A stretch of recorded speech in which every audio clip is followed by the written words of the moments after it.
So I work at Linden Oaks Behavioral Health in Naperville. I run the Adolescent Anxiety Intensive Outpatient Program there. So I've been running that program for about 6 years. I developed it and opened it. It's doing pretty good, especially this time of year with school just starting. So how many parents that aren't in the clinical role as well? Any? Okay, so good chunk. And then clinical too, so like guidance counselors or social workers, psychologists, okay. And so feel free, I love discussions. Feel free to ask questions, pause me. It doesn't have to be, super formal. I am gonna leave time at the end for like a Q&A. That's kind of part of the plan. And so it seems like a lot of people are still walking in, but I'm just gonna go ahead and get started. And so what the packets that you have from me, which are over there where you signed in, there's technically 2 PowerPoints. One is going to focus more on the anxiety piece, and the other one is going to focus more on the dialectical behavioral therapy part. And then there's also 2 other worksheets. They're from Linden. So one of them is just the continuum of how the healthcare works. And so it just kind of shows that if you go to one of our intake assessment facilities, the patient presents itself, a free behavioral health assessment occurs, and then a level of care is determined. Anywhere from inpatient down to traditional once-a-week outpatient therapy. So I can also answer any questions towards the end about that too. And then the second one is just all of our services. And so anxiety, that one's me. That's my paragraph right there. And so I can answer any questions about that too when we get time. All right, so we're gonna start with the PowerPoint that says school anxiety defined. So what is the definition of anxiety, right? So Webster says that, anxiety is a feeling of worry, nervousness, unease, usually about an imminent event or something with uncertainty, right? So anxiety is all future thinking. It's all about the what ifs, is what typically happens. Anxiety is a normal response. It's a basic human emotion. Everyone on the planet has it. So from time to time, some of our kiddos will come into the anxiety program, and when they first come in, they fill out this anxiety like inventory, and everything is 0. And we're like, well, because every person on the planet, we could pull 100 people from Michigan Avenue can fill this worksheet out. So it's sort of a red flag for us. When someone's like 0, that probably means they have more anxiety than everybody in the room. And so anxiety is good for us. It motivates us. All emotions do. That's what emotions are good for. They motivate us to act. And so anxiety helps us with that kind of immediate danger, right? So the difference between anxiety and fear. So fear is present-based. Anxiety is future-based, right? And with fear, a lot of people, it's about life being threatened, but it's also about the possibility of life getting threatened, right? And so let's say someone's bullied, okay? And so we're walking down. Anxiety would be as we're walking down the hallway, we are worried that the bully's gonna come kind of get us at any point. Fear would be the bully's in our face and the bully's talking to us. The bully is threatening to hurt us, right? That's the difference. So a lot of the times, anxiety ends up being like a fear response gone wrong. That it's almost like if you imagine a metaphor we use a lot, that we have like an anxiety file cabinet in our brain and a fear file cabinet. And sometimes what happens when we struggle with anxiety is like the 2 file cabinets got opened and they just got thrown up in the air. And so we're not sure. So if your brain's not sure if something is life-threatening, it's going to respond as if everything's life-threatening. So then it starts to not know the difference between like a mugger and a test. Right? That's why we might respond to a test, to a speech, with all of those physical sensations, because our body's ready to go. Our body's like, I'm ready to fight or flight. Well, now we're sitting in class for a test, and we don't have anybody to fight and we don't have anywhere to run. So now we have all of this like pent-up energy, and that's why it's so uncomfortable, right? And why a lot of people with anxiety have this urge to run or to fight. Well, it's biology, it's nature. And so when does anxiety become a problem? So if I'm standing here saying everybody has anxiety, right? It becomes a problem when it interrupts your functioning, right? So that's when it starts to move you away from your values, those things that are important to us. So it's moving us away from the friendships. We maybe no longer are playing sports that we used to love. You know, we drew all the time and now we're not doing that. We're not going to family functions anymore. That's our line, is when it starts to interfere with your functioning. And so then they're so common. One study said 1 in every 10 Americans will suffer from a diagnosable related anxiety at some point in their life. So it's so very common. Uh-oh, I didn't realize it was going to do this. Sorry, guys. I did something fancy and I didn't even know I did it. Okay, so sources of anxiety in school. So anxiety shows up when there's a situation about like physical safety, right? So this could be the bullying area. A situation in which the self-worth is threatened. So this might be when people struggle or kiddos struggle to like raise their hand in class, you know, to answer questions, maybe do group work. We get this a lot with presentations. I have that fear of being judged. I don't want to look silly. I don't want to look stupid. Concern about physical appearance. New situations, right? So going from, you know, junior high to high school or grade school to junior high, maybe transferring schools, a school closing. We had that happen this past year. And so then everyone that was going to that school is now getting funneled into other schools. Moving, possibly. So judgments or evaluations for others, frustrating subject matter, excessive classroom demands, so like lots of homework, things like that, classroom tests, and then just concern about the future. You can tell when, you know, it's starting to be around March or April when we get a lot of our seniors coming in worrying about then college that they've been waiting for 12 years. And now they're like, wait a minute, this is happening really fast. So this is a lot of the sources of, you know, what's causing the anxiety in the school. And sometimes, to be completely frank, we don't always know. I mean, it's sort of a bonus if we do. Sometimes people will just say, just the thought of school makes me anxious, and, you know, yeah, maybe it's a little bit of all of that, but I don't feel like there's something specific. You know, we can't always figure it out to be that specific. So signs, what are we looking for? You know, what are the things that kind of show us? So a lot of intense physical sensations like stomach aches and headaches. We hear this a lot. And then parents in particular don't know where the line is, right? How do we know, like, are we sick enough to stay home? Is this anxiety related? I'm not sure. You know, especially if we have someone where their symptoms, you know, are a lot of headaches. Like, as you guys know, being adults, I'm sure you have ailments. Like, we can't stay home every time we have a headache, right? We can't stay home every time our stomach hurts because we'd be staying home a lot.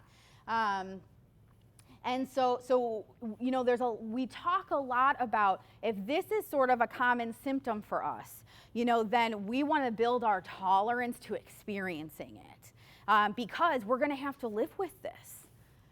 Asking to stay home from school, you know, consistently,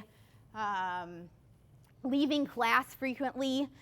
We have a lot of kids that hide in the bathroom. You know, so they're leaving class, they're going to the social worker's office, the guidance office, maybe they're just walking around. A lot of times they're hiding though. Unwillingness to engage in anything school related because they want to be there the least amount of time possible. So maybe they used to do clubs and sports and activities and now they're not doing those anymore. They are just trying to get in and then trying to get out. And then struggling with like concentration, focus, retrieving information is often a sign too, especially if, you know, they all during grade school, their concentration and focus seem to be okay, and now it's not. And so that might be another sign of anxiety in school. Man.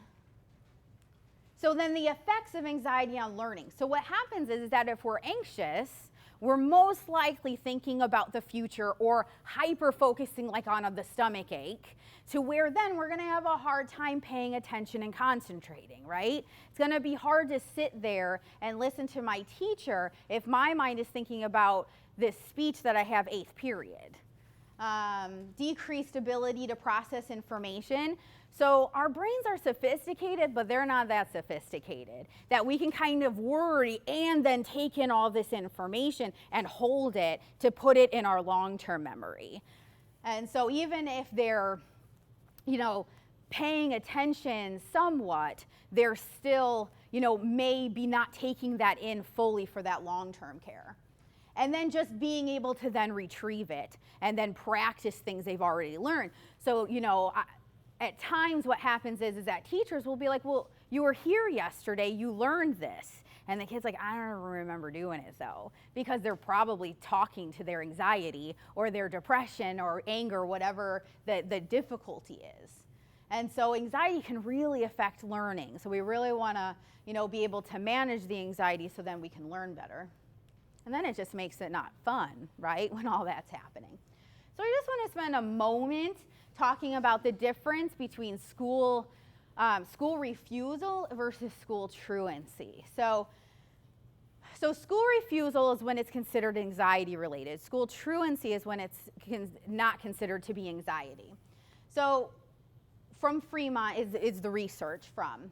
So with school anxiety, there seems to be an emotional distress with going. So all those physical sensations are coming up. Where with school truancy, there's typically a lack of anxiety. But both of them are not going to school, right? So just because someone's not going to school doesn't necessarily mean they're anxious about it. So with school anxiety, the school refusal piece, most of the time the parents are aware. The kid's asking to stay home, either because they're anxious or because their stomach hurts. Where a lot of times with school truancies, the parents don't always know. Classes are being skipped, or they have a friend calling in for them, something like that. With school anxiety, there's the absence of antisocial behaviors. With school truancy, things like maybe lying or breaking rules or stealing, sometimes those behaviors happen. With school anxiety, most of the time they stay home. Where with school truancy, they are going to want to then leave the house. They're still going to want to hang out with their friends. Most of the time with school anxiety, that doesn't happen because the home is like the safe place. And then the last piece is they can definitely have difficulty, but they express that they want to do their homework. They want to go to college. They want to go to school. It's just the anxiety is so loud that they may be struggling to do it. Where with truancy, there's usually a lack of willingness. They say they don't care, they don't want to. And so just to kind of show that there is a difference between the two. Because like for us in the anxiety program, sometimes people will go to our resource and referral center and be like, well, my kid's not going to school. It doesn't necessarily mean they would come to my program. That there has to be anxiety there. So that's the end of that one. So then we'll flip to the next one.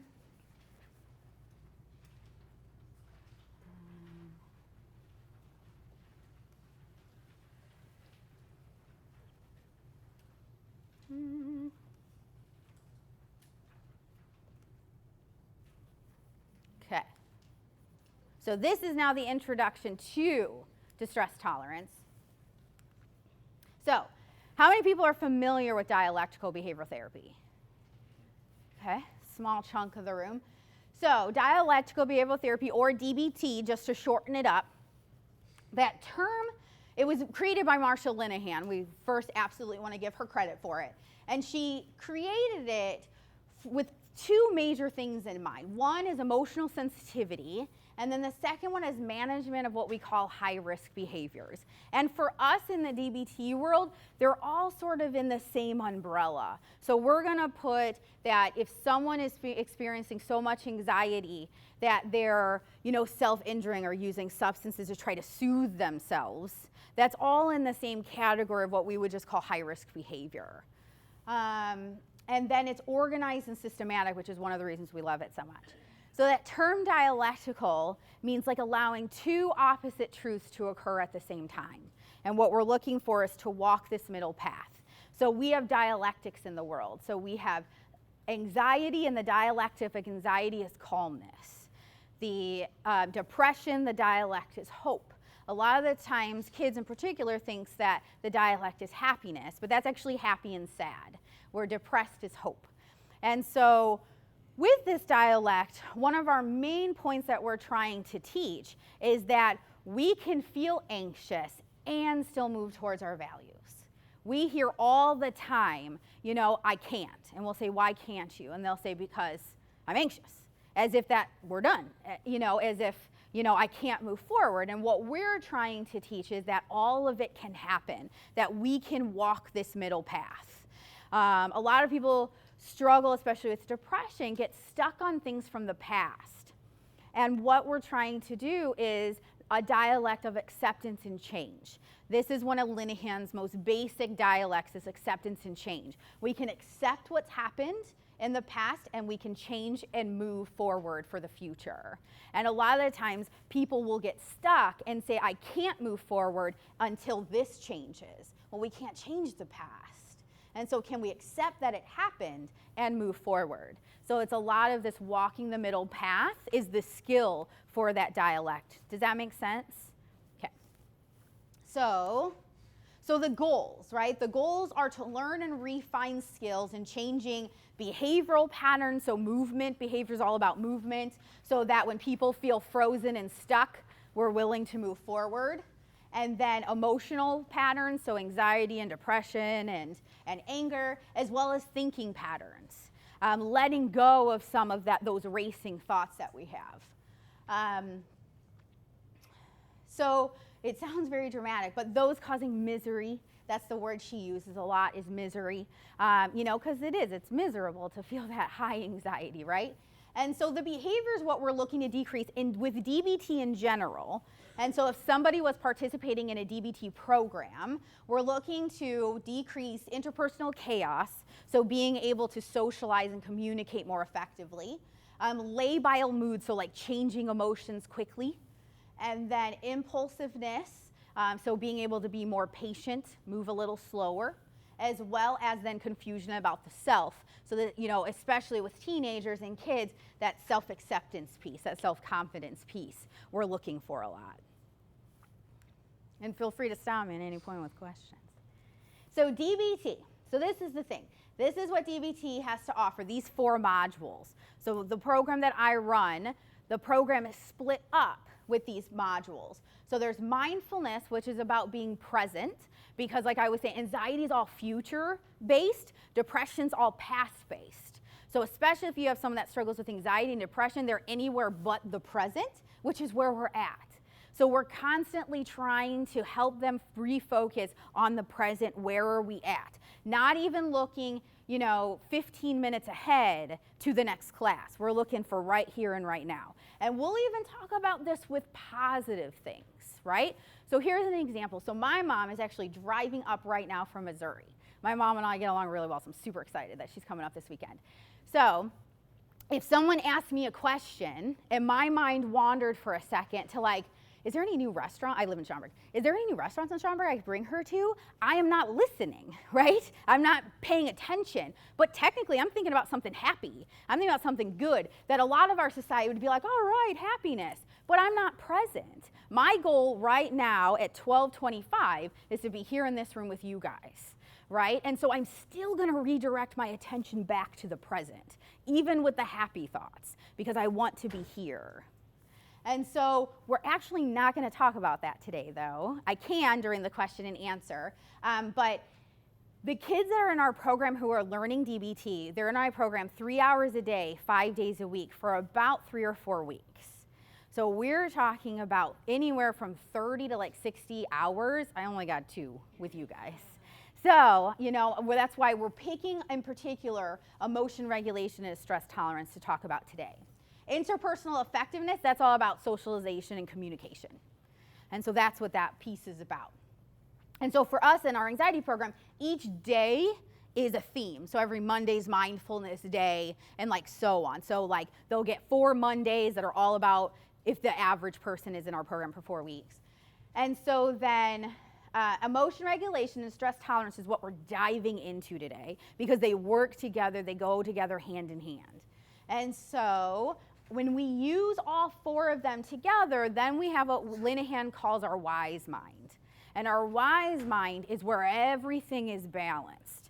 That's where we're communicating with people, we're being present, we're practicing those emotion regulation skills, and we're managing the anxiety, the depression, and the anger. That is then when we're kind of in this nice level wise mind. So that's what in DBT, what we're always striving for is to be in our wise mind.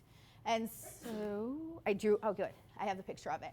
So we're balancing, here's another dialect, our rational mind and our emotional mind. And so what can happen is that as we climb one of our ladders, they can get out of sync. So emotion mind is going to be red, rational mind is going to be blue. Because I don't have red. So when they get out of sync, it would be like the emotion mind is like that, and the rational mind is small. So as I start to climb my emotional scale, those emotions get bigger and bigger, and my rational mind's getting smaller and smaller. So then typically the emotion mind is where a lot of those unhealthy coping I was talking about earlier. So as we get higher, this is where people might use substances, this is where people might self-injure, this is where people might just sleep, they'll sleep the day away so they don't have to experience it. And then it's hard to think because our rational mind is so tiny. Everything is being focused by these emotions. But at the same time, the emotion mind has the motivation, right? That's why we, a lot of times, if we're an emotion minder, that's why those unhealthy behaviors come up. Because I don't like the way I'm feeling, I want to get rid of it right now. So I'm going to try to figure out anything that I can to try to get rid of it. It's very motivating. Now, when the opposite happens, and it's more like this, a lot of people think, yay, rational mind. Not a yay, though. So when rational mind gets big, then emotion's taken out, which means we don't have the motivation. So with the rational mind, this is where we get into problem-solving overdrive. I'm a rational minder. So when I was in grad school, I was awesome at making flashcards and study guides. Never studied, though, because my mind always said I needed to add more index cards. I needed to make my study guide better. Now, can you argue that that's part of studying? Sure. But I'm not memorizing. I'm not really learning it, right? So then I would have my emotional minder friends. We're both cramming the night before, even though I've spent all this time making these flashcards that I don't really know what's on them. So this isn't helpful either when it's really big, because with this one, we don't have the problem solving, but with this one, we don't have the motivation to act. So when we're in that wise mind, we can do both. I can problem solve and I can move my body. So I can make my study guides and then study with appropriate amount of time so I'm not cramming the night before. So then we also talk like this, that then if, depending upon how it works, we'll have conversations with families then, right? If this is your kid, and then, so I have a 1-year-old, so we're not quite here yet. But if my 1-year-old was, 10, and he was an emotional minder, and I'm a rational minder, and we're both high on our ladder, like, that's not going to work, right? We're not going to understand each other because he's focusing on all emotions, and I'm focusing on rational mind. And anyone who's in here who's a clinician, I'm not having my psychology hat on when I'm dealing with my son, right? It's too subjective. And then we talk about the same thing, if this is kid, this is mom, and that's dad, and we're all trying to have a conversation, right? That's not going to work either. This is when everyone's blowing up and everyone's just yelling. So it's so important for us to be in our wise mind. And so, we'll recommend like taking breaks, those kind of things that, okay, we're all in our emotional minds here. We're all high on our emotional scales. Like we need to get more balanced. So then some of the skills you'll see is that what we're trying to do though, is that we're not trying to shrink this or this. Because what happens to someone who's like on a scale of 1 to 10, let's say a 9, and you tell them to calm down? It's not going to work, right? Or you tell someone like this to stop thinking. Just stop thinking that. I would if I could, right? That's actually not going to work. So what we do is that we do the opposite. And what we try to do is increase this one. So when I'm being super rational, I need to increase my emotional mind. I need to maybe do some empathy work, right? Because my mind is so focused on solving the problem, I might not take a second to think what my husband's feeling, what's happening with him. And so I might need to do that. I might need to do something. We'll do some things with our 5 senses, because if I'm all up here, let me get to the rest of my body. So like what can I feel? Give me like a cold drink to hold or something, to feel that, to get connected to the rest of my body. And then things here, we just need to then increase that rational mind. So maybe do like a pros and cons list. Maybe even do something like a word search, because word searches take a lot of thought, a lot of thinking to do, to look for words. And we're going to talk about all this stuff. So does that make sense? That we're not trying to shrink these. We're not trying to make people less emotional in that state. We're going to leave them that way, and then we're going to try to increase that rational mind. And then as we increase this rational mind, then they're starting to become more balanced, and then we're where we need to be without telling people to calm down. And then they throw something at us. Okay, so any questions? I know this is so much information, but remember, it takes us like 30 hours to teach our kids this. Okay. So emotion regulation, we're going to move into there. So emotion regulation, those skills are all about keeping us low on our scale. That's what those skills are about. So the best way to talk about emotion regulation, though, is when we're dysregulated. So when we're dysregulated, we're going to talk about everything as a scale of 1 to 10. So on a scale of 1 to 10, when we're dysregulated, we climb up that ladder really fast, right? We stay up there a really long time, and it takes us a really long time to come down. So if somebody's dysregulated, and you'll see as we go through the skills, emotion regulation skills are all kind of, a lot of it is like health 101 type stuff. Eating, exercising, sleeping, those kind of things are all the things that prevent and then help keep us low, which we're going to talk about. But when we're dysregulated and we only got a few hours of sleep, and we're having monster drinks, I hate those drinks so much, and we're having donuts and stuff like that, we're then going to climb really fast and stay up there a really long time.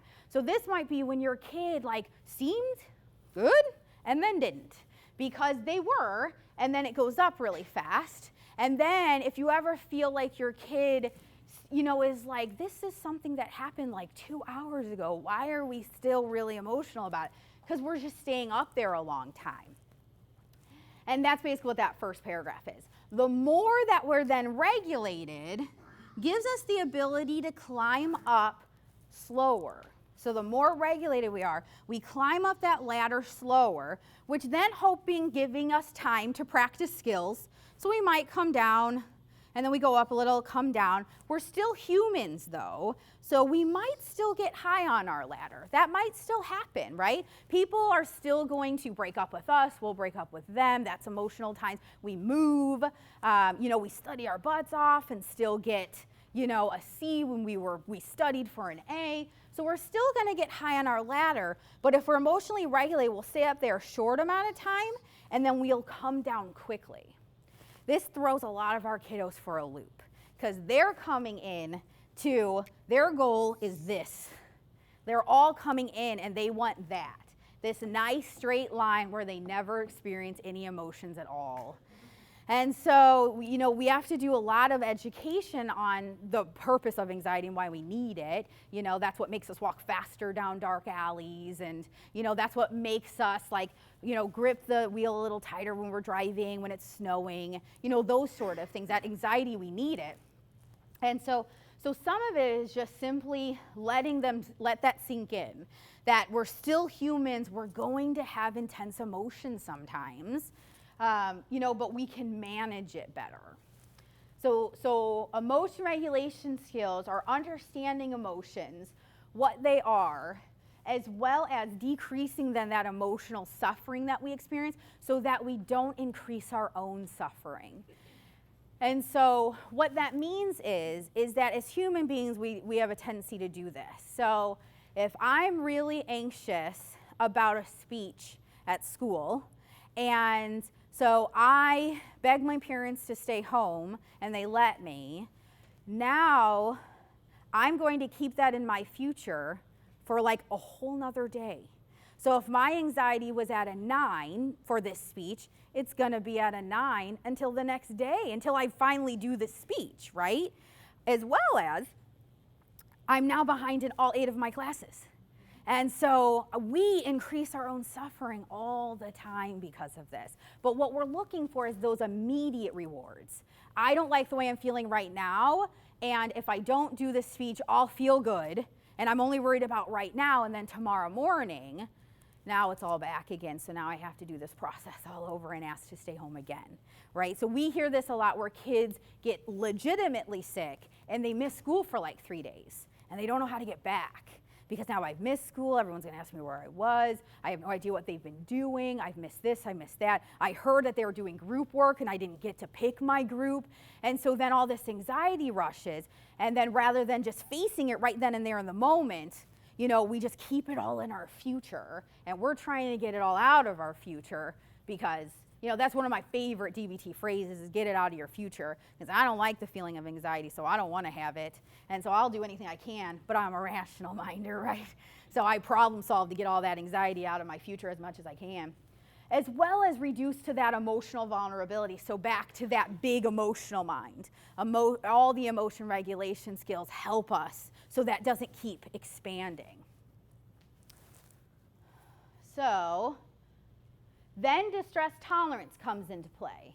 So distress tolerance, so like I said, emotion regulation helps keep us low on our anxiety scale. Distress tolerance helps bring us down when we're high. So that's how they work together. So distress tolerance is if individuals avoid the discomfort, whether they be thoughts, whether they be physical sensations, urges, impulses, memories, if we avoid that, their tolerance is going to decrease. And distress tolerance is all about increasing the tolerance, so then that way there are no triggers, right? I'm starting to have a reaction to this word triggers, because we'll come in and there's just a lot of movement towards let's have our kids stay away from triggers. I want to create a world where they don't have any triggers, right? That when things come up in their path, they're walking along, they can stop at it and be like, okay, I can problem solve this, and then I'm going to keep going, rather than finding these detours in life, right? So we do a lot of that work, which is all exposure work. So exposure therapy is all about having us as humans experience whatever we're uncomfortable with, right? And so the most simple form would be like if someone was afraid of heights, right? We have them start climbing a tall building. And so, you know, a long time ago, when someone was afraid of heights, they just like throw them on the 100th floor and say, sit here until you feel more comfortable with it, right? So we have therapy now to help us along the way, and now it's called flooding, right? Like a good name for it. So now what we're gonna do is we're really doing the same thing at the end of the day, but we're gonna go to like the 5th floor, look over the window, practice some skills, and then we're gonna go to the 10th floor, practice some skills, go to the 15th floor. But at the end of the day, we're still just getting to the 100th floor, right? Rather than, you know, just, okay, well, we'll just live life where everything is just on the 1st floor. You know, that's not what we're looking for. And so this is where distress tolerance comes in. So the goals are to survive emotional situations rather than avoid them, accept reality as it is versus what we think it is, right? So we hear this a lot where kids will come in and say, my parents hate me, my teachers hate me. And we'll say, why? Like, what's going on that they hate you? Well, you know, my dad yelled at me. Okay, so we're back to that dialect, right? They can yell at you and love you. Those two things can happen. And a lot of times we get stuck with that one path that if you yell at me, you hate me. If you challenge me, you hate me, right? Versus I can challenge you because I love you, right? I care about you, kind of a thing. And that's then walking that middle path. And then just becoming free of all of these urges that can come up, right? So like, again, anything from substances to self-injury to overeating, undereating, that kind of stuff. So the way that this works, you can tell I'm a very visual person, is that we're walking through life. You're at a 1, you're walking through life. Here's one of our kiddos. And something happens, that trigger, and they have to get up and over the wave in order to keep moving towards their value, so the things that are important to them. So the problem is that here's our good old trusty anxiety monster up here. So he's mad, he's mean, of course. And so we start to climb, and we'll use this. Is speech a good example? I feel like that's a pretty classic, right? So a 10, right, is a speech. And I always hated speeches. If my 17-year-old self could only see me today doing these presentations, panic attack for sure. And so a speech is a 10. We hear this a lot. Kids come into our program and say, Laura, if I just didn't have to do speeches, though, I could go to school, no problem, I would be fine. And we're a little bit like, really? And so we start, so what happens, what we believe, so I'm like, let me draw you a picture.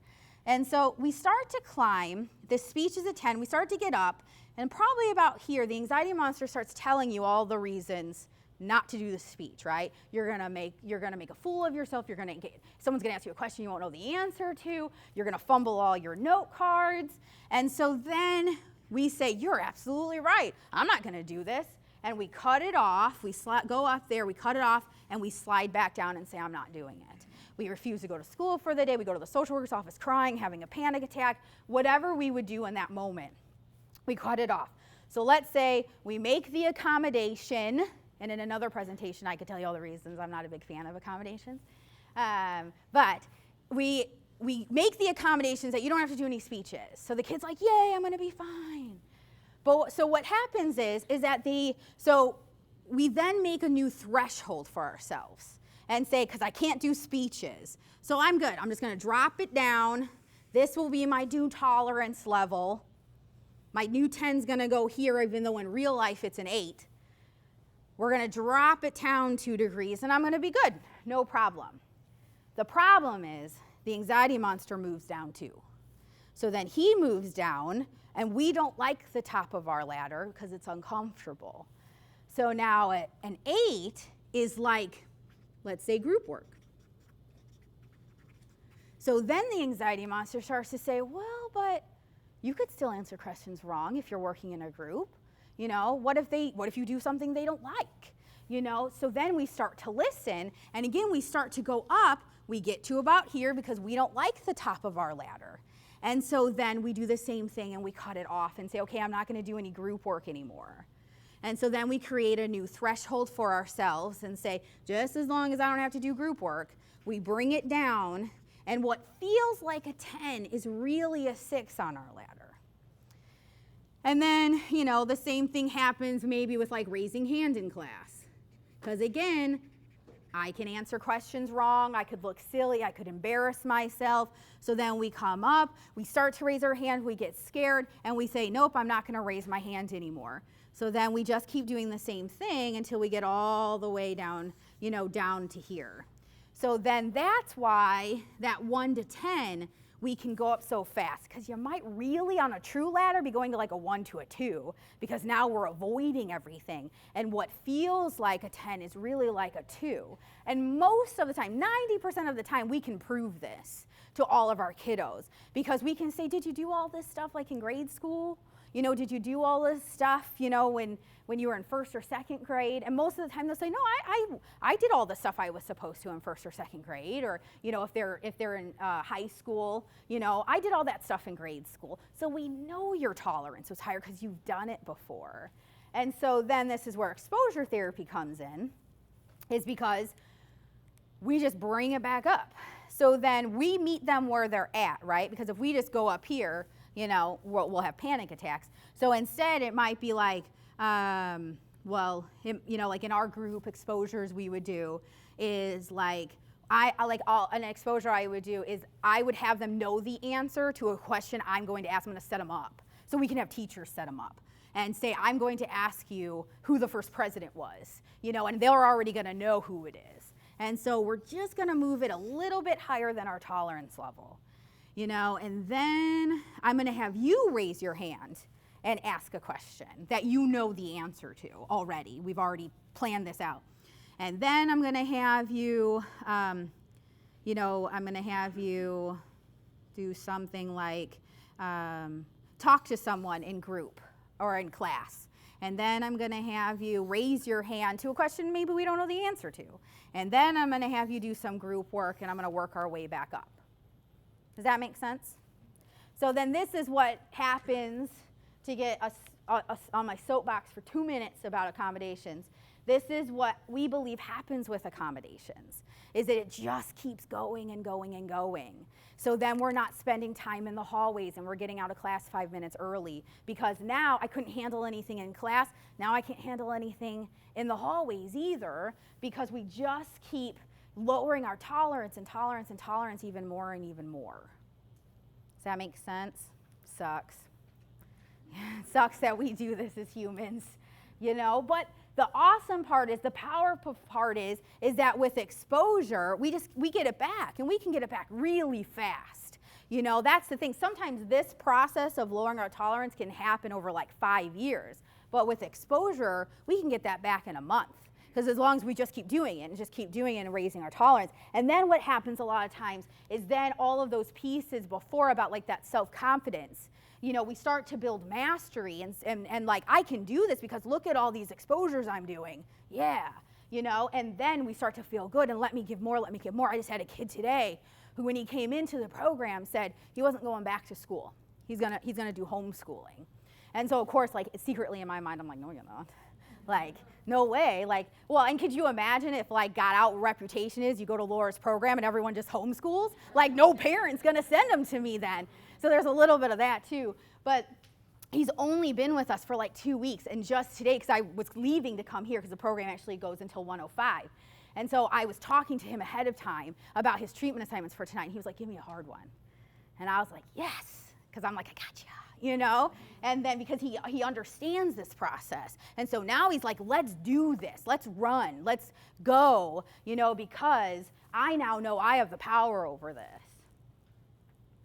So that's how they work together.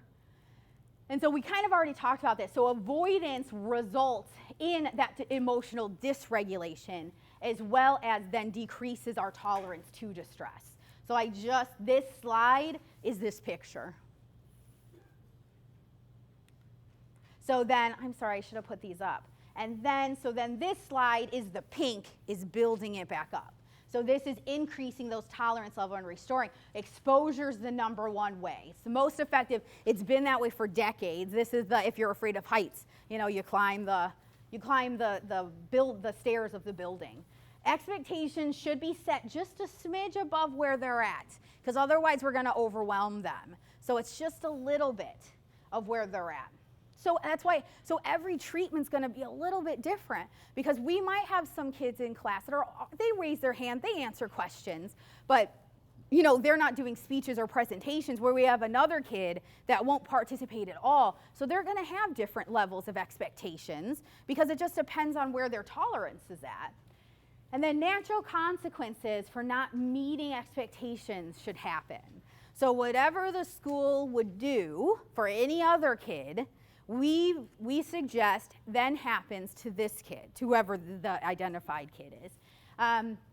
Because otherwise, if natural consequences aren't occurring, then their anxiety monster will just keep going, well, they did it last time, so let's do it again. They gave us a special accommodation or something. And let's just be honest, that's not how it works in adulthood, right? So we don't want to just get them through high school or grade school, junior high. We want to get them to be a functioning adult. We want them to be a functioning human being. And so, yeah, those accommodations can get them through grade school, junior high, high school, but then what are they going to do when they get to college? You can't opt out of speech. Like, you can't say, well, they didn't let me do it in high school, or, like if my supervisor, suggested I did this, and I was like, no. Like, my supervisor is going to be like, then maybe we need to talk about if this is the right position for you, And so, yeah, can we get those accommodations? Can we do that? Sure. But then that's just, what are we going to do next time? You know, what's going to happen then? What's going to happen when you're in high school, or what's going to happen when you're an adult, depending upon how old they are. And so we just went natural. And then I think it takes the pressure off of all the parents. It's not it's just whatever the school's natural. If if you skip and you were supposed to be there and you get a 0 for that assignment, it takes all the pressure off the parents. That's just whatever the consequences are from the school, and because then that takes a lot of that pressure off of that fighting back and forth, because we just can take our hands off and say, this is what happens, though, if you don't do this. It's not like there's special consequences for you. It's just whatever just your school district does. And so then, so if they're shielded from that, then their motivation's going to decrease. We've had several kids that are super academic focused. They're in honors, they're in AP, and they come in and they're struggling to go to school, but they're keeping up with their schoolwork at home. So they're passing, they're doing fine. And being with them 3 hours a day for 4 weeks, we get to know them really well. So towards the end, we've kind of asked them, just out of curiosity, of if we could reverse this and go back to the beginning of when you started to refuse to go to school, if they said you were going to get 0s on these assignments if you didn't go, what would have happened? They said, oh, I would have gone. And they'll be honest with us and say, if I can stay home and get all the work done and graduate high school the way everyone else is, why am I going to go to school, right?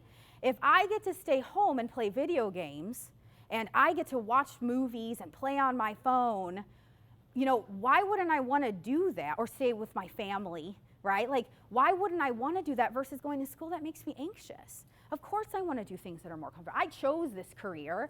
I love this career. I enjoy it. But if my 3 sisters from Missouri come up and say, hey, let's go to Florida for the weekend, or the week, I guess I should say, and I go to my boss and say, my 3 sisters are here, and she was like, yeah, I'll pay you, no problem, go for a week. I'd be like, yes, right? I'm out of here, and I chose this. So if you can only imagine if you were feeling anxious about something and then someone gives you that out, you're gonna take it.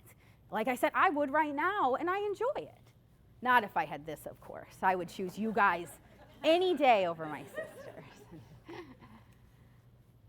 So we believe the first step is creating the emotion ladder. So this is an actual exercise. I wanted you guys to see what an actual exercise would look like that we would do.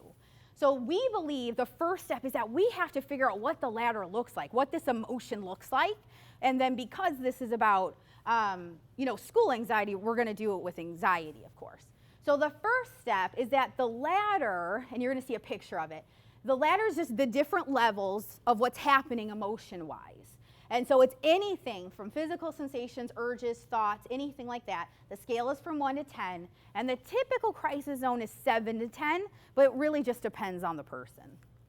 So we give the kids this list of common, physical sensations, urges, impulses. They circle the ones that they experience, as well as add any more that we don't have on this common list. And then what we'll do is say, do your best. Let's try to put them in order. Let's see what happens. And so, and a lot of times when they first come to us on their first day, this is a rough draft. We have to now go off and test it out and see if this is what it is. And so, and this is our anxiety ladder worksheet. I just filled it in with a fake one. But this is the exact worksheet that they get. It's empty though. And then, like I said, they circle them all. And then we say, let's try to put them in order of what happens. And so this example that I did, which is a pretty classic example, is in the beginning, that 1 to 3 range, which we would consider the low range of anxiety, is just, maybe having some fidgety, a lot of this goes on, and racing thoughts. That anxiety monster starts to talk at you and say, well, what's going to happen here and what's going to happen there? Maybe we start to get muscle tension. Now our heart's starting to race as we climb. I start to feel heaviness in my chest. I start to breathe heavy. I get some stomach ache and nausea, which is now in my crisis zone. I don't like that feeling. So then that might lead to then those unhealthy urges, because nausea is my thing, my red flag that I don't like. Usually the 7-ish range is the range that we start to get to the point where we're like, I don't like this feeling. And so now I might have some self-harm. And not everyone does. Sometimes it's just physical sensations all the way up. and then maybe a panic attack happens, and then I might actually do an unhealthy behavior because that panic attack is happening. I don't like the way it feels, so then I'm going to do a behavior to stop that emotion from happening. Like sleep is usually our number one. So all of our kids will nap all the time. Do you nap too? Is that why you're giving me that look? Oh, eat. Yeah, that's mine for sure. And so I don't like the way that feels, so now I engage in a behavior. Does that make sense? Any questions on the ladder? So this is our first step. So then what we do is that because usually we have we work with kids, so it's all markers and stuff. And so then what they would do is they would take like a red marker and box out like 7 to 10, because we would say that's their crisis zone. So then this is where the distress tolerance comes in, is that remember how I told you those distress tolerance skills were helped to bring you down your ladder? So then, because we marked off that 7 to 10, those are the skills we use to help get us out of it. So all of the emotion regulation skills we're going to talk about is to help keep us low on this ladder. And then the distress tolerance skills, the crisis skills, are to be used in a crisis to help bring us down. So here we go. Now we're at the skills part. This is a slide that has all the emotion regulation skills together, and then we're going to go through them. So the first one is observing and describing emotion, the ladder. So the ladder is an exercise we would do to get this. The reason why this is so important is because we want to broaden the repertoire of emotional words. We hear all the time, I'm freaking out.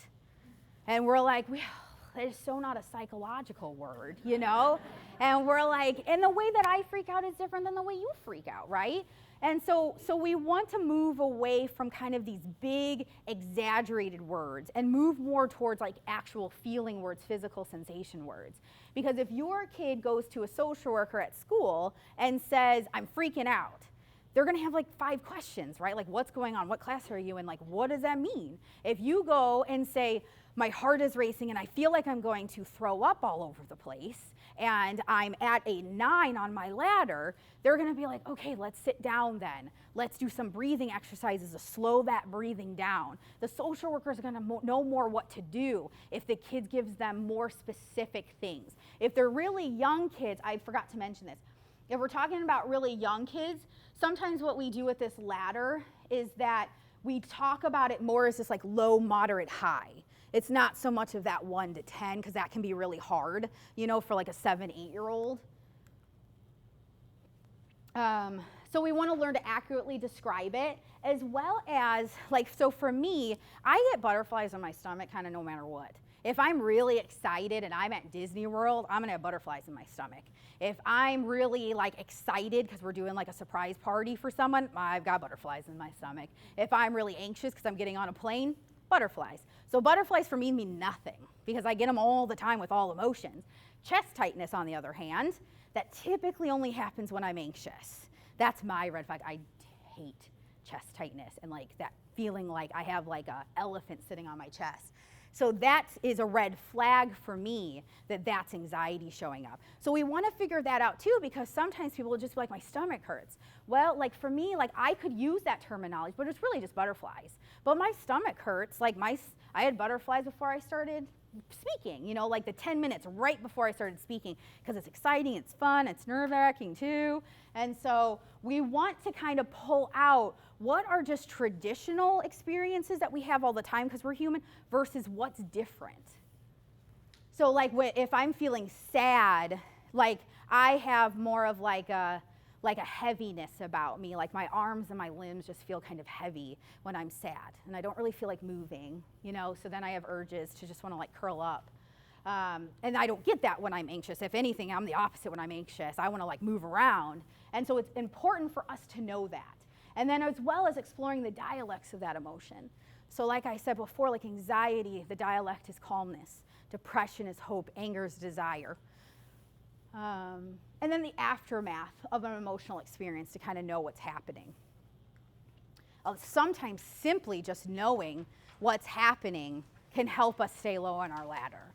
Okay, I know what's happening here. I'm anxious. I get this.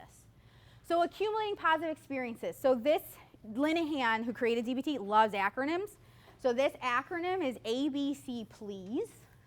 And the ABC Please acronym, so it's, and we're going to go through all of them, but ABC Please helps with that emotional, it helps with this. It helps to keep it reduces the vulnerability of this happening and then helps us to be more balanced. So Linehan says that if we practice ABC Please, we're going to be more balanced. So the first one, the A stands for accumulating positive experiences. So this is creating that bottom bold, building a life worth living. The whole point of DBT is to create a full and meaningful life. And so accumulating positive experience, so doing things that we enjoy. A lot of times when we get really anxious about it, that's all our life becomes about, is anxiety about school. We talk about school, we spend all day trying to get the kid to go to school, we spend all night trying to get the kid to do homework, and then all the world is just about anxiety, and we stop doing things that are fun. And so it's just about doing activities that are enjoyable for us. And so we kind of have short-term and long-term ones. So short-term are just increasing pleasant events on a daily basis. These don't have to be, this could be like going for a walk. You know, this could be painting your nails. This could be watching The Big Bang Theory. You know, these don't have to be, you know, spending money. The kids always want to go spend money somewhere, you know, and we're like, that's not what these have to be about. And then the long term is more about changing things in your life. So maybe like joining a club, an activity, something that's very long term that we do a lot of stuff with. So an activity that we do for this a lot of times is that we just have the kids take a little box, a jar, and we just take a blank computer piece of paper, rip it all up into tiny little pieces, and write as many positive experiences as we can think. And then we just fold them all up and we put them in the jar, and like they pick one every day. So it's all things that they could do in their house, and you just pick one out. And then you do at least one a day. Or we just make a big list. That's another one too. So this takes a lot of value exploration because we need to know what's going to be enjoyable. And we even say accumulate positive experiences instead of positive emotions because it's not a guarantee, right? If we're really anxious about a test the next day, it's not a guarantee that we're going to be all happy, but it's better than just worrying all night about the test the next day. Let's at least do some experiences that can bring about some joy, right? Because kids are typically a lot more effective at that than the adults are, because we have an adult program too. And we can have kids that are super anxious. I think this can get confusing sometimes for school staff because you know, they'll see them in the hallway and they're laughing and giggling with their friends, and then like in 7th period, they're having a panic attack. You know, adults, we're a little bit more even, I think mostly just because our mind knows a little bit more of what can happen, so we worry a little bit more, where kids are a little bit more mindful.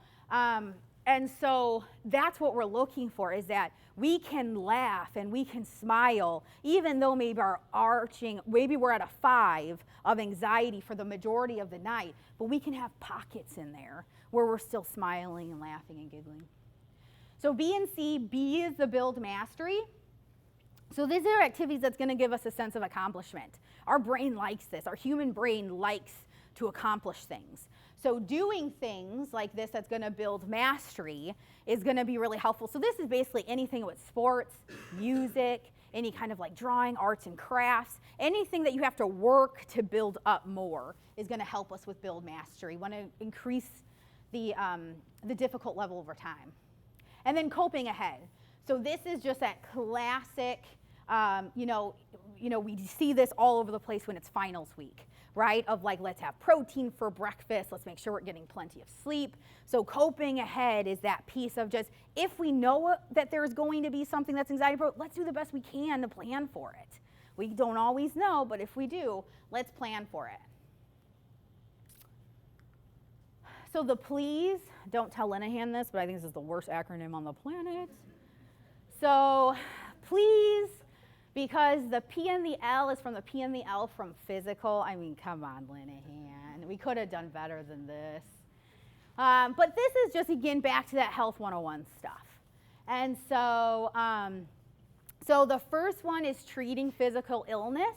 And so this is just if you have allergies, if you have asthma, if you're just not feeling well, take care of your body. Stay hydrated, take medicine as directed. We have a lot of kiddos that are on medicine and they'll forget, or their parents will forget and stuff like that.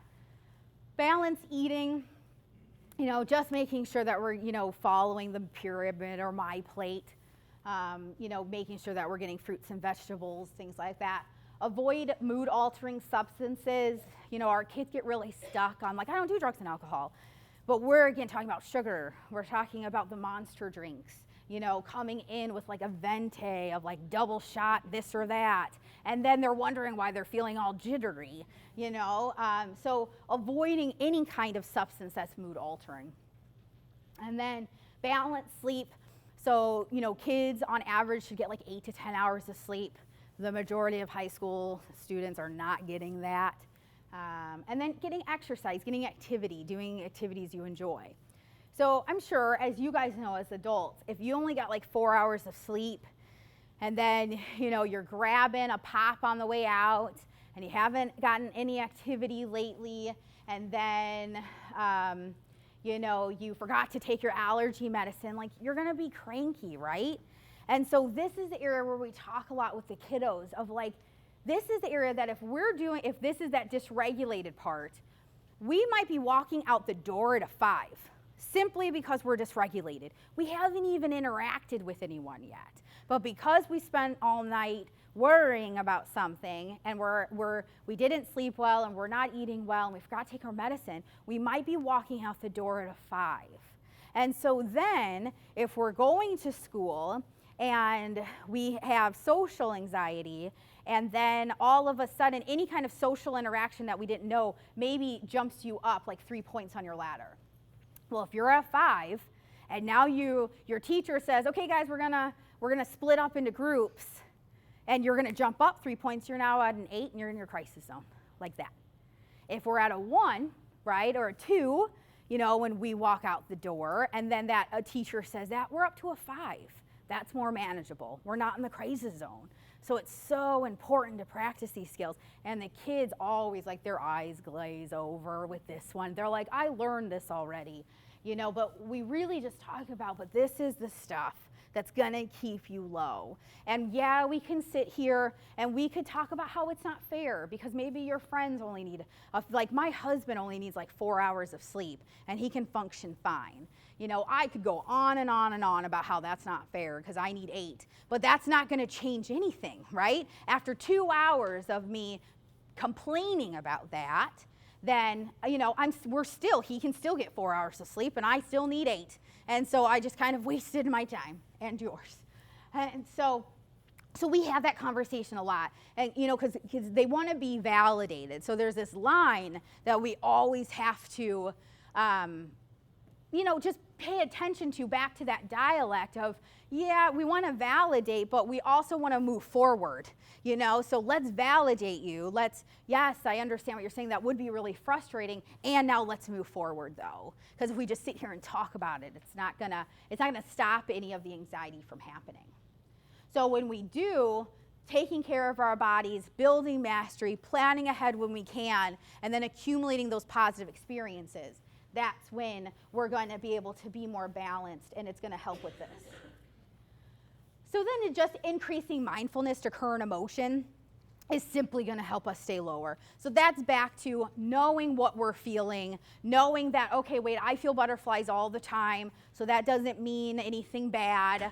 That I know what I feel like when I'm sad versus anxious versus frustrated, and then being willing to experience that. Instead of trying to push any of it away. Again, our response is to be more like, oh yeah, I know what that is.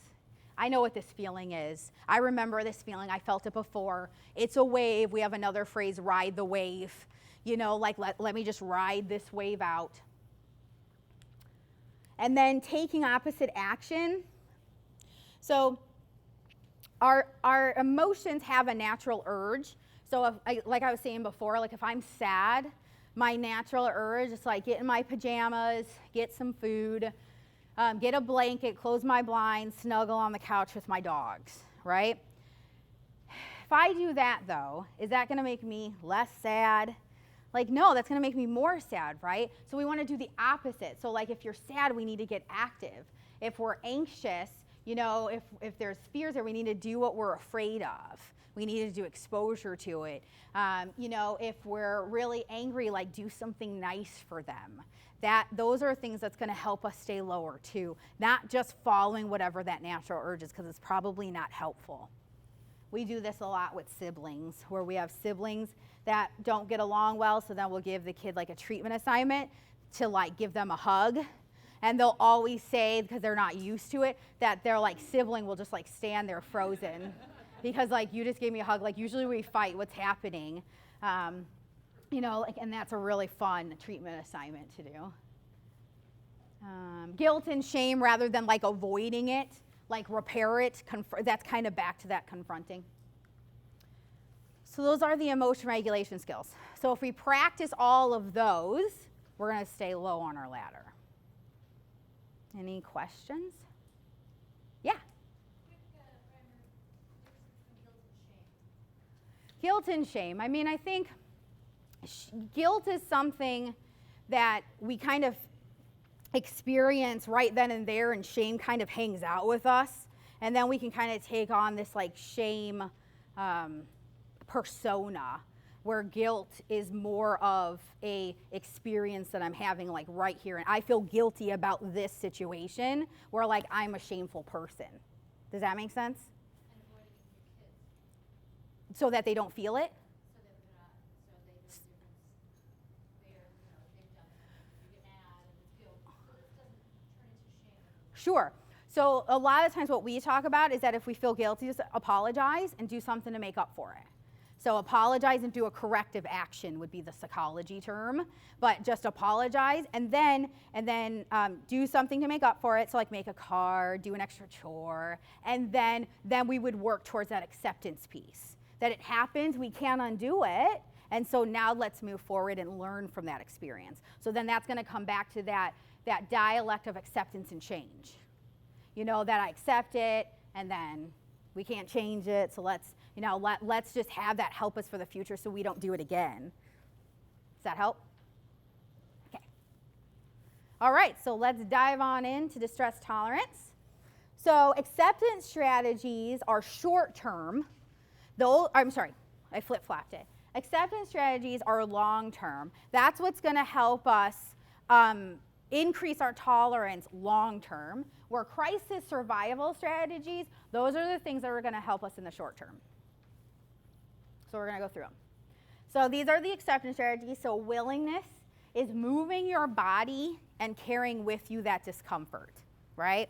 So willingness is, as they're walking in life, their anxiety monster is yelling at them, but they're moving their body anyways. Where turning the mind is going to be more of, I'm walking and the anxiety monster says something, but then I'm like, well, but I really want to be able to play soccer, and I have to be at school half the day in order to play soccer. Well, but what if you answer a question wrong in class? Well, but I really want to have lunch with my friends. Like, it's more of this turning the mind towards acceptance of, I can see the positives, but then I can also see the negatives. Where radical acceptance is more about letting go of things we can't control, and then the anxiety monster is going to be more of like a whisper. He never quiets. We can't shut him up. I would if I could. But so radical acceptance is all about letting go of things you can't control. So we have to go to school is like our number one for our program, right? It's part of the deal. And the more that we fight that, the more we're going to increase our suffering. So we have this equation that we talk with the kiddos about. Pain times lack of acceptance equals the degree of suffering. So pain is a part of life. Suffering is a part of life. The degree, the amount of suffering we accrue, though, sometimes can be on us. So this is back to that example I gave earlier about that if I don't give a speech and then I wait till the next day, I'm keeping it in my future, I'm increasing my own suffering because I won't accept the pain of the speech. And so now I'm adding my own suffering. Like the suffering is bad enough of the speech, But now to have it a whole extra day is me adding that. There's this metaphor that, for adults actually, but I really like it, that it would be like if I was driving here, you know, I gave myself just like an extra 30 minutes. But then I hit traffic and there's construction and I roll over, you know, a nail. And so I get a flat tire and I look at my watch. I have no idea how to change a flat tire. So I look at my watch and think, I have to call AAA. There's no way I'm making this, right? I would be late. And so I'm so mad that I'm going to be late to this presentation, I go around and slash my other 3 tires. You know, like, right? That, yeah, I'm increasing my, now I'm for sure not getting here because, you know, AAA is going to have to bring me 4 tires. You know, that's the way we see it, of like, why would you possibly keep that speech in your future another 24 hours? It's so uncomfortable, you know, but it's just a funny kind of metaphor. And the kids think it's funny too, which is always nice. So the stop is our very first thing that we do when we think we might be in a crisis. So we stop, we take a step back because our natural urge is to act, especially for an emotional minder. I'm uncomfortable, I don't like it, let me act to get rid of it. So we want to stop, take a step back. We want to practice a breathing exercise. Hands down, our kids' most favorite one is one called 4 square breathing, where, of course, I'm going to draw a picture. So we breathe in for 4 seconds, hold it for 4 seconds, breathe out for 4 seconds, hold it for 4 seconds. And we do it 4 times. They, hands down, that's their favorite. So in, hold, out, hold. In, hold, out, hold, and you just repeat it. It's just a really great way to manage that breathing. And then we want to observe. So back to that, what number am I at? You know, what feeling am I actually having right now? You know, what are my thoughts that I'm having? I'm having the thought, I can't do this. I'm at a 7 on my ladder. I feel anxiety. My heart is racing. I'm having difficulty breathing. I'm having that chest tightness I don't like. So we observe. I'm in history class and they want us to do group work. And then we figure out what's happening and then we proceed mindfully. Let's practice some skills. What's going to move me towards my values? We never base decisions on our anxiety. So most of the time, the kids that come into our program, they're faced with a decision that needs to be made, and they make the decision that's going to make them less anxious versus what's going to move me towards my values. What's going to move me towards that full and meaningful life, right? So if I would have walked in this, if you guys, let's say we're all here already, and I walked in and for some reason I had this anxiety monster say, do not go in there, they're going to ask you questions you don't know, blah, blah, blah, blah, and then I'm going to say, but I want to educate people, and they're all here taking time out of their day to listen to me speak. I'm going to walk in there and I'm going to do it anyway, right? Even with that anxiety monster. So we want to base all decisions on our values, and we want everything to go with our wise mind. We don't want the emotional mind or the rational mind making our decisions. Yeah? What if the student doesn't really see the value of school? So sometimes we have to get creative, right? So sometimes we'll talk about, well, it might be family, because, are we enjoying spending the mornings arguing with mom and dad, though? And then are we enjoying the nights of, just, are you going to go to school tomorrow? So maybe let's do it in service of our value of family. That's why we're going to go to school. Right. Or sometimes it can be sports and activities. If you want to play soccer, then you have to go to school. That's why we're doing it. Or career, especially once they get to high school. What career do you want? If you want to be, a vet, we got to get through high school. So we have the sentence that we say with all of our treatment assignments. In service of my value of, fill in the blank, I will be willing to, fill in the blank. So in service of my value of career, I will be willing to go to school today. In service of my value of family, I will make plans for a game night. We want to connect every treatment assignment, everything we do with the value of why they will be willing. And it's not always, because school is not a value. School is a goal that we complete on our way to our values, right? So for grad school, like I had to complete a dissertation. I hated every second of it. And I kept reminding myself, if I want to be a psychologist, I have to complete this, you know? And so we sometimes get caught up in the goals. And like, I don't like this thing that I'm in, but if we, you know, it's like that saying, like, you miss the forest for the trees thing, you know, like, but we have to complete this in order to move forward. So we just have to get creative with it. As well as we, you know, sometimes we'll often say we have to work before we can play. It's a behavioral contingency plan by, I know his name is Dr. Monastra. Now I can't think of what his first name is. But Dr. Monastra created this behavioral plan that's called Work for Play. It's actually for ADHD, but we think it's so awesome we use it in the anxiety program too. But it's the Work for Play program that you have to work before you can play. So like adults, right, we have to work 2 weeks before we get that paycheck, right? We're always a week off. Well, the way that kids get paid, right, is maybe like cell phones, video games, clothes. You know, well, their work is to go to school. So you have to work before you can play. So if you're not working, then you're not going to get paid, you know, and that's back to kind of my, you know, if you get to stay home and play video games and watch TV and not go to school, you're getting a paycheck without having to go to work, right? And so we'll talk about that too. But that is rare for us because, again, it's all typically about anxiety. You know, so we don't have to do that as often for us. Like a behavioral plan like that, to where, you know, if you don't go to school, then we lose these privileges because they typically want to. It's just the anxiety monster is so loud. So then TIP is an acronym to change your body chemistry. And so TIP, the temperature, is like cold water. So like splashing cold water on your face, taking a cold shower.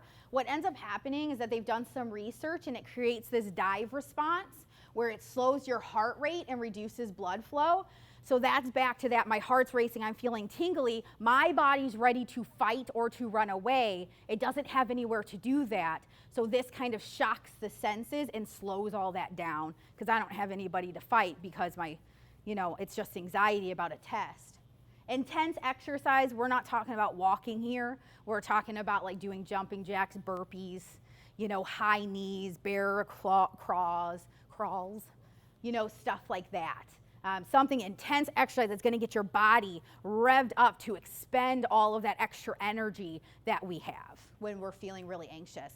Pace breathing is actually more Foursquare breathing, but your natural breathing pattern.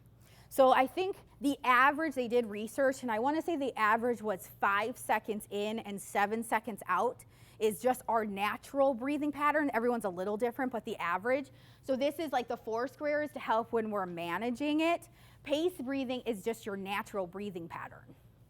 And so we would have to figure that out before we're anxious, right? And then that way it's just another breathing exercise, but it's more natural than it is like Foursquare. And then pair it with a muscle relaxation. And so this is anything that can, you know, kind of relax the muscles. So like a classic one is like progressive muscle relaxation, where you just go through your body parts and like, you know, you clench and release. And then you like tighten and release. And then, you know, you like your ankles tighten, you know, and just kind of work your way of like tightening muscles and then releasing them is a way then to kind of do a muscle relaxation. So distraction, I put a lot because I just wanted you guys to have as much answers as I could. And so that's why it seems really, at first I was concerned because I thought it would be too wordy. But then I asked some of my parents actually, because I was telling some of them that I wasn't going to be here today. So I said, would you rather have a more wordy one with tons of answers or less wordy that you can see better? And they all said more words. So I said, okay, good. So these are ways to distract us when we're high. So activities, you know, this is anything from like exercise to hobbies, games, sports, walking your dog. So, you know, back to like that intense exercise, this is just more activities. It doesn't necessarily have to be super intense or anything. Contributing, I can distract myself of what's happening with me by focusing on somebody else. And so I can volunteer, I can make a gift from someone, I could cook or bake, I could do some chores. But if I'm focusing on you, then like if I'm focusing on my 1-year-old son, I have to be so mindful with him because he's climbing on everything that I'm not going to be thinking about things that I'm anxious about. Babysitting, call a family member, but talk about them, like what's happening in your life, and then really listening to them. Comparisons, this is trying to use those dialects as a crisis skill. And so, like, what's going to happen if I move towards my values versus I avoid it? What's going to happen if I use a healthy coping skill versus an unhealthy coping skill? And so it's using those dialects to try to find more of that middle path, as well as balance this wise mind out again. Yeah. So would you put a time limit on this kind of thing? Mm-hmm. Because me, that feels like procrastination. Like, Yes. I understand the point and I get it. Yes. It is procrastinating. Yeah, it is. So then it kind of... Right. Because what we're trying, because remember, a lot of the times the crisis zone is very unhealthy stuff. So I want to procrastinate you doing that unhealthy behavior, and as well as, so it's typically about 20 minutes. So, right, the DSM, which is the Diagnostic Statistical Manual, which is just like the disorders Bible kind of a thing. Like a panic attack lasts for 20 minutes. If it's lasting longer, then it's probably not a panic attack, right? And so a panic attack, 20 minutes, is gonna last like this. If we just allow us to have it, we ride the wave out, we go up, and then we come back down. Sometimes what we do is we're so unwilling to have this that we get up to like a 9 and we do that. And we keep going and going and going. So sometimes kids will say, I had a panic attack for like 2 hours, and it's just, it's not diagnosable. I can't diagnose that because it can't last for 2 hours. To me, this is worse. I would rather just have that panic attack, get it over with and move on, than be at that 9, right? And so I would say 20 minutes, no more than 20 minutes. And then we need to move to whatever our values are. Comparisons, we did that one. Emotions, this is bringing that opposite action to a distress tolerance skill now. So we hear this a lot where kids will say, like, I can't do that, I'm too anxious, and then we'll say, well, but it typically, like when you take a shower or, when you read Harry Potter, like you typically, you seem like your mood improves. This is that kind of like, if I'm upset, I want to keep being upset. So like my husband can really make me laugh. And like sometimes if I'm upset with him about something, he'll try to make me laugh. And I'm like mad at him even more. Stop making me laugh, I'm mad at you. And I just think, what am I doing? Like I'm increasing my own suffering by staying more mad. Where really all he's trying to do is do the emotions. So this is like, like watching like a TV show that you think is really funny. Like I could watch any episode of Friends and laugh. So being prepared with activities that we know is funny, or that we know is inspirational. So if we have lyrics, a lot of kids these days love, well, I did too, like kids love music. So like inspirational, hopeful music, we'll have them make a playlist, so that they have like 20 songs that are either, a lot of times we'll have a soothing playlist and an inspirational playlist, and then sometimes even like a high upbeat playlist, depending upon what the mood is. Pushing away is mentally stepping back from the situation. So we're not going anywhere. It's just like mentally we're doing it. And so an example is like a pain in the box. You kind of imagine, let's say you're sitting in class and we're thinking about something that's really uncomfortable, like maybe like parents are getting a divorce and our mind is just thinking about what's going to happen. We just imagine that we have like a box next to us and we like imagine pulling out whatever it is, giving it a shape, giving it a color, placing it in the box, putting the top on, and just kind of leaving it there. Putting a pin in it, basically. Thoughts, this is hands down my favorite one. So thoughts is activities that are mentally strenuous. So this is distracting us by doing like Sudoku, crosswords, word searches. The ABC game is a game that we didn't make up. I don't know where it came from. But you basically just pick a theme and go through the alphabet. And so if it's food, it would be like apples, bananas, carrots, donuts, and you just go through the alphabet. The thing that's awesome about it is that you can play it by yourself in your head. We could play it. I could do A, you do B, I do C, and we go back and forth. If I need to be more concrete, I could write it down. I could just take a piece of paper and put A to Z and then fill in the blanks, things like that. Counting backwards by like 3s or 7, even like 20 questions I spy. Like these are things a lot of times that we have our kids play with their parents as they're driving to school, is like to keep their mind distracted, is like play I Spy or 20 questions, or is it bigger than a bread box, or celebrity or something like that. ABC game they'll play on the drive there. I get car sick, so I can't do any of the like crosswords or word searches, but if they don't, they could fill out a word search as they're going to school. Sensations, this is to shock your senses. So again, you're trying to distract yourself, and so shocking your senses. So like for touch, like self-soothe might be like a warm blanket right out of the dryer. But like with sensation, it might be like holding ice, because again, we're trying to distract ourselves. Now, if your child self-injures, be a little careful with this one, because sometimes they'll hold it just a smidge too long. And then they'll say, well, it was a skill I was practicing. Spicy food, so like, again, soothing would be like, maybe like warm tea, something very soothing. But with spicy food, it's gonna shock your senses, things like that.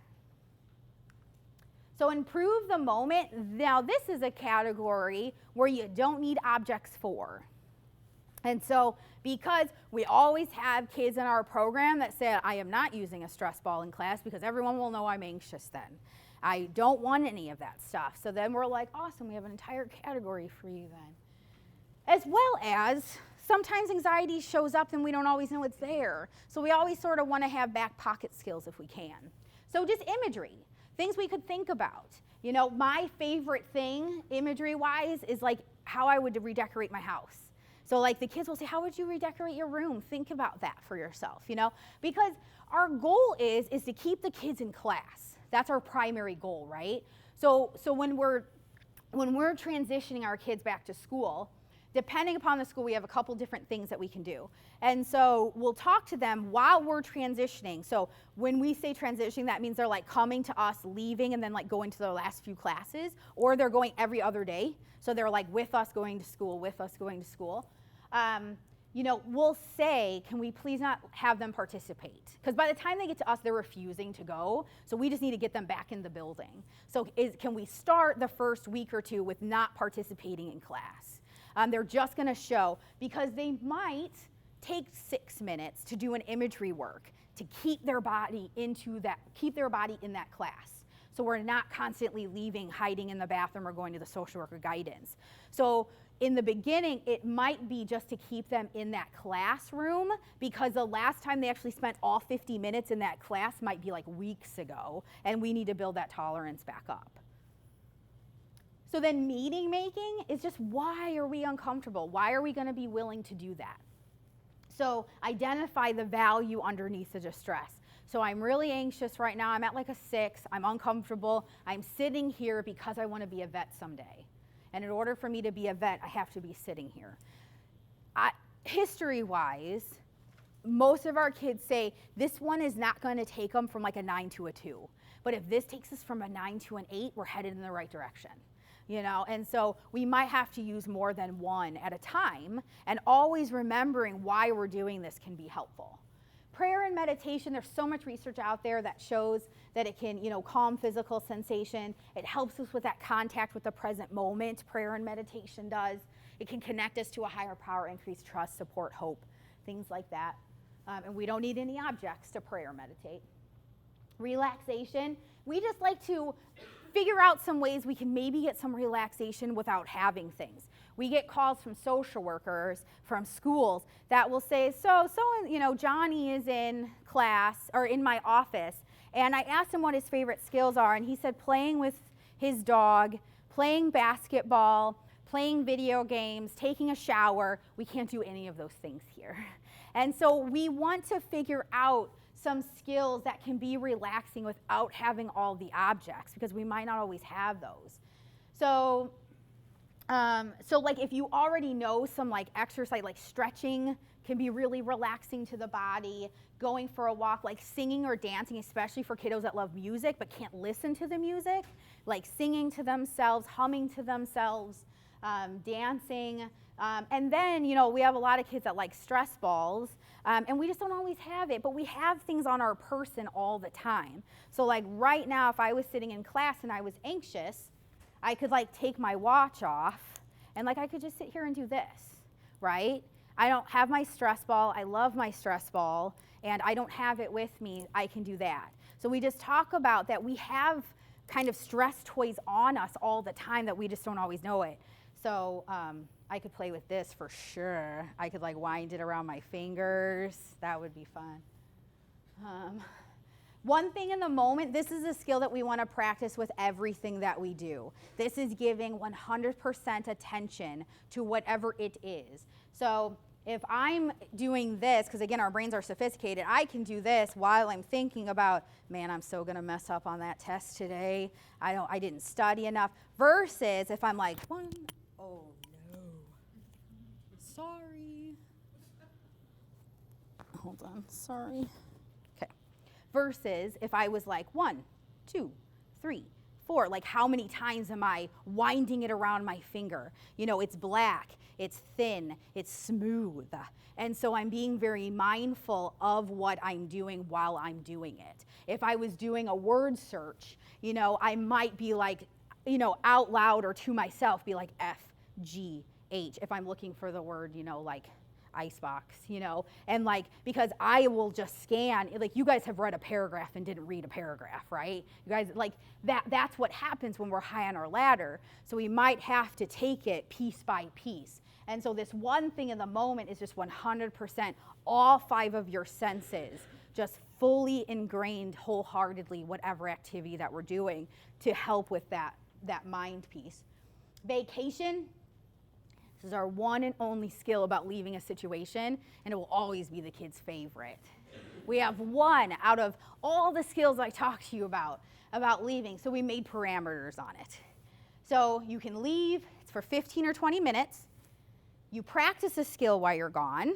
You don't talk about it, because if I talk about how I'm so anxious that I'm going to mess up, I'm just going to get more anxious, and then I'll probably mess up, and it'll be a self-fulfilling prophecy. And then return to the experience. As well as with schools, we typically add for our specific program is that we ask that they practice 5 skills before taking a break. So if they've stopped that original one, if they stop, they realize they're at an 8 or a 9, they practice, they play the ABC game in their head, they got their stress ball out, they count backwards by 3, they did something with their 5 senses, and then they counted how many people in the room are male versus female, and then they're still at an 8 or a 9, then we say, take that break. Because otherwise, again, they'll just automatically take that break. They need that concrete kind of plan, and that seems to be really helpful. So practice 5 skills in class first, then take your break to your social worker, guidance counselor, but practice skills while you're there, and then go back. So I love that Linehan uses this term, because if you go to Florida and you don't come back, you moved, right? You didn't vacation. And so we hear all the time, like, I took a break. And so we'll say, oh, okay, great, you took a break. So what happened when you went back to class? And they'll say, well, I didn't. And we'll be like, you didn't take a break. You know, like you avoided. And that's the difference, too, between like practicing these things versus just being avoidant, is that we're so high we might do something dangerous. Let's take a 15, 20-minute break and then come back. If we come back, then we're not avoiding. We're just taking a break. Encouragement. So this is just, you know, lyrics, inspirational words, quotes, you know, self-cheerleading statements. I can do this. You know, they love the Nike slogan, just do it, things like that. And then self-soothe. I've already talked about this one. This is with the 5 senses. So this is soothing. So rather than shocking your senses, this is soothing. And so, you know, anything from like, you know, flowers to stargazing to YouTube videos. I mean, YouTube videos of puppies and babies. Come on. I'll giggle anytime. right? Hearing, listening to soothing music, all the nature sounds. This is where phones are awesome because we can get apps with all of these noises that can be so soothing while you're like doing homework. If you're allowed to have your phone, like while you're walking down the hallway in school, you could pop your earbuds in and listen to like a babbling brook. You know, not all schools allow that though. Smell, so just your favorite smells. Taste, you know, your favorite meals, soothing drinks, gum, water, maybe like hard candy. But again, you can't just pop a Starburst in your mouth. You'll still think, right? We have to mindfully, you know, what does it taste like? What does it feel like in your mouth? You know, things like that. And then touch, so like petting your dog, having like a material that you really like, maybe a cold compress on your head, fidget toys, a hug from someone, things like that. So then comes the kit. This is the good stuff here. I brought my kit. So Linehan starts it out with a self-soothe kit. We've stretched it out to just be a crisis kit in general. So what Linehan says is take that the list before and anything that's soothing with all 5 of your senses, put it in a kit. We take it to the next level and add things from the other areas too. So this is my kit. And this would be like my real kit. I made it for real if I was in school. Little tidbit about me, I did refuse to go to school. This is why I'm in this. It's because I did it too. And I just wish I would have had my program then. Okay, so our bendy sticks. So it's just like a stress toy, basically. So my bendy stick. Lotion, that is a really good scent. But again, we don't want to just put the lotion on and be like, oh, I'm done. You know, we really have to like smell it. What does it feel like? You know, when you put lotion on, how like your skin glistens. What is that looking like? Stuff like that. But that would be touch. Taste for soothing, M&Ms, chocolate. For shocking the senses, Sour Patch Kids. Ugh. I get really hot, mostly because of my lion mane hair, but I have cooling cloths. I just got these at like Target. And so they're just cloths that anytime you can just kind of, you know, I put them on like the back of my neck, just cool me off because I get so hot. I have paper and pen. I'm a rational minder. I like to make lists. I could also draw. I could write things down that I want to ask someone for later. I could write lyrics. I could write a poem. I could do whatever I wanted with that. I have a deck of cards. All the Plainfield schools can't have like their cell phones, so I can't play solitaire on my phone, so I have a deck of cards. Or I could play a game with someone. My word search. I love word searches. I have gum. So that way I can just keep it in my mouth the whole time versus the M&Ms, which, you know, I'm just going to get rid of. I have hand sanitizer. That's going to be a little quicker. I have Altoids. This is kind of shocking of the senses for me. Silly putty, so I can play with that because I hate Play-Doh because it sticks everywhere. And then I have pictures of my puppies. Ooh, aw, right? Because they just make me smile. One of my kiddos gave me a healing rock. It says peace on it when they graduated, and so I have that with me. And then we always want them to add an index card of the non-object related skills. So like mine are 4 square breathing, counting backwards by 7, the ABC game, reminding myself to eat mindfully so I don't just start popping things, YouTube videos of babies and animals. Imagine redecorating my room. I love that phrase, get it out of your future, and then jumping jacks, because I could do that. So I have everything, and then it's small enough I could put it in my backpack and bring it to school with me. I could, depending upon the school, like I could rip like one of these out, so I'm not bringing out like a big old book on my desk. Like I could just rip one out if I wanted to and just kind of have that there. If the schools don't allow it, that might be something then I would use when I'm taking my break, when I'm taking my vacation. So that's a kit. So one side's the kit items and one side could be the index card of skills. Any questions on there? I'm trying to leave time for questions. So then book recommendations, my 2 favorite books for parents. Okay, so parenting, one of my favorites is parenting a child who has intense emotions. And these are DBT skills to help you do that. And then we didn't talk about ACT, the acceptance and commitment therapy, because I just didn't have time. But if you're interested to find more about it, parenting your anxious child with mindfulness and acceptance. And it says a powerful new approach to overcoming fear, panic, and worry using acceptance and commitment therapy. So it's just, the big difference between ACT and DBT is that ACT does not have that distress tolerance crisis skills section. These are more about really learning to tolerate unwanted thoughts and feelings, which is why it's important for us. So then another book is the expanded, oh, well, that's okay. I don't know what happened. I like fell asleep or something. Is the expanded Dialectical Behavioral Therapy Skills Training Manual. And so when I found this book, I couldn't believe it, because I was like, this is my program. Like, I could have written this book practically. And so it's a workbook. And so trying to like look for something we just talked about. And of course, I can't find anything. Ah, here we go. So I'm all in like the here. So remember how I talked about accumulating the positive experiences? So here's a list of 200 positive experiences. Anything from play a board game, to ride your bike, to go bowling, to painting, to gardening, to swimming. So it's just like 200 possibilities. Let's see. Talks about dialects in here, which is great. It has information about sleep routines, which is always helpful. Willingness, all that kind of stuff. So it's just awesome. And then what's next? What's the next slide?